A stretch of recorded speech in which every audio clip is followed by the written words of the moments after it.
Hi, my name is Eva Norris. I am the co-founder of Amped Home Solutions and also the co-author of the book Save Your Home from Foreclosure. I am here with Alan Sastre and he is an expert in foreclosure. I will let him talk to you about his expertise and what he can do for you. Alan, can you Thanks. please? Yeah, I'm an attorney in Texas, been practicing 28 years, and my practice about 15 years ago went towards just real estate and then gravitated towards real estate closings and ultimately trying to handle these types of transactions where they're in foreclosure and how to help them and how to stop the foreclosure. Okay, fantastic.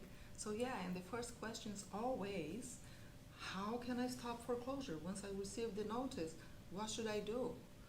So once you receive a notice of foreclosure, then you're on a ticker. There's a 21-day notice, and so that means it's going to be set sometime in a few days after 21 days, the first Tuesday of the month.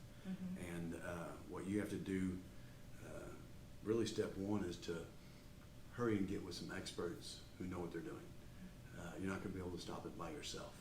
So, like you said, with Amped Home Solutions, the people who are in this industry, an attorney, what have you, you get with them and figure out what you need to do to stop it. And there's several choices.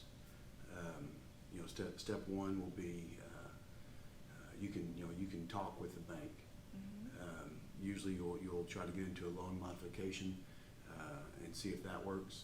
But you have to always remember, once you start the loan modification process, that doesn't stop the foreclosure process.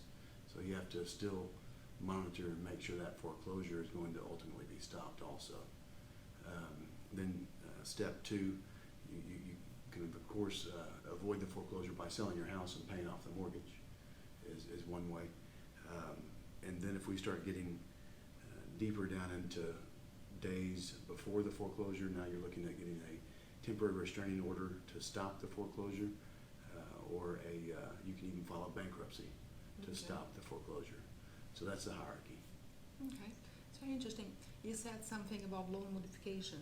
I had a client ask me, they caught up with the payments, but she's still on the list of the foreclosure. And she asked, how can I make sure that I'm not going to be foreclosed on? Because the bank told me that they received the payment, they are all good. But how can I have some assurance? So if you're getting into a loan modification, or if you're attempting to stop the foreclosure one way or another, the only way you can make 100% certain that you're not going to be foreclosed upon is to get a correspondence from the lender or the foreclosure trustee and say you're no longer in foreclosure. Okay. And even after that, they could have an accident and actually go and foreclose. Oh, okay. So you have to even watch after that. But once you have that writing, if there was an accident and they went and sold at foreclosure, you'd be able to get them to rescind that sale. Okay, that's great. So, and also you talk about selling your home. And realistically, so when you have your home in foreclosure, so it takes time for you to get an agent, put in the market, and then even if you have a buyer today, takes like 30 to 60 days to close in sale. So what the options do you have? If you're in foreclosure and they've already filed you've received a notice of default, and then you've received a notice of foreclosure and that date set, a conventional sale by itself is not going to be possible, because like you said, it's going to take too long. Yeah.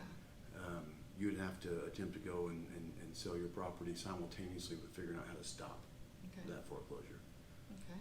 So I think you said something about if you have under contract, then you'll be able to talk to the bank and possibly they will accept you and stop foreclosure. Yeah, and that's actually the first step is you have it under contract, but you're still in foreclosure. First step is to take that contract and go and show the mortgage company, hey, I'm getting ready to sell my property. They don't want the property back. Okay. Some people think they want the property back so they can make money. They don't. They're not in the business of taking properties back. So you show them the contract, and they'll usually ask for the buyer's proof of funds to close. And with those two items, you can get them to stop the foreclosure. Now, if you have a 2, 3, 4, 5-year history of not making your payments, et cetera, and they've been wrestling with this for a long time, they're inclined to not give you that time. If it's your first time that you've been in foreclosure, then they're inclined to give you that little extra time to sell the property. Okay, that's interesting. And you said, okay, so that's one thing, but there's other two options. For example, if you sell for cash, that's something you can stop foreclosure because you get the cash immediately before the foreclosure occurred.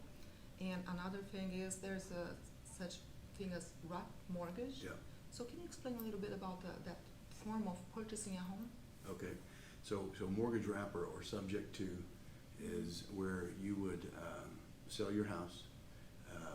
The mortgage is brought current by the person that's buying the house, and they're going to take over making the payments for your mortgage. Okay. These work real well when you don't have a lot of equity in the house, and so you don't have enough dollars to go out there and hire the real estate agent and pay for all the closing costs and things of that nature. And the subject to or mortgage wrap is a way to get around that lack of equity or what have you. Okay. Alan, I have a question for you. Yeah. I would like to bring you again to the show to talk to our audience and answer some questions. Are you up to it? You bet. That'd be fun. Thank you so much for being with us. It was a pleasure. And I hope you enjoy our friend Alan, and we'll see you next time. Good. Thanks. Thank you.